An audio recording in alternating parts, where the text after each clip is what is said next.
এভারেস্টের দেশ নেপালের সাম্প্রতিক ঘটনা স্পষ্ট করেছে রাজনীতির প্রতি তরুণ প্রজন্মের ঘৃণা, অসন্তোষকে। সেই ঘৃণার আগুনে পুড়তে হয়েছে দক্ষিণপন্থী দল নেপালি কংগ্রেসকে, মার্ক্সবাদী লেনিনবাদী কমিউনিস্টদের, এমনকি মাওবাদীদেরও। 1996 থেকে 2006 সাল মাওবাদীদের এক দশকের গেরিলা লড়াইয়ে নেপালে অবসান হয়েছিল রাজতন্ত্রের, প্রতিষ্ঠিত হয়েছিল গণতন্ত্র। সেই গণতন্ত্রকে কার্যত প্রহসনে পরিণত করেছিলেন মাওবাদী প্রচণ্ড, মার্ক্সবাদী অলিরা। সঙ্গে ছিল নেপালি কংগ্রেস। গত 17 বছরে নেপালে 13 বার সরকার বদলেছে।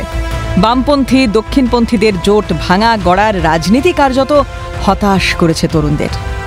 2017 সালের ভোটেও কেপি শর্মা ওলির মার্ক্সবাদী লেনিনবাদী কমিউনিস্ট পার্টি এবং পুষ্পকমল দাহাল প্রচণ্ডের মাওবাদী কমিউনিস্ট পার্টির জোট 275 আসনের সংসদের প্রায় 2/3 আসনে জয় পেয়েছিল।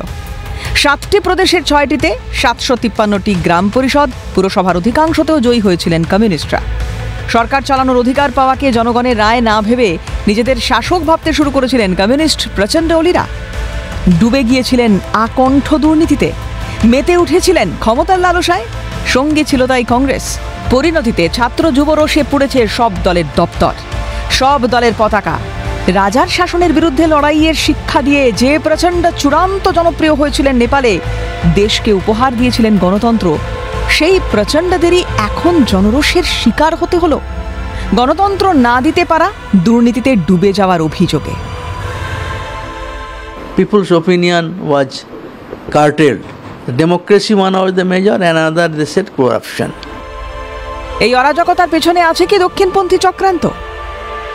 I think the right-wing force is in the behind this incident, and if right-wing force is there, the external hands also cannot be denied.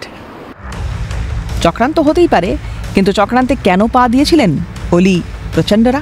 ক্ষমতার লালসায় কেন হাত মিলিয়েছিলেন দক্ষিণপন্থী শক্তি নেপালি কংগ্রেসের সঙ্গে?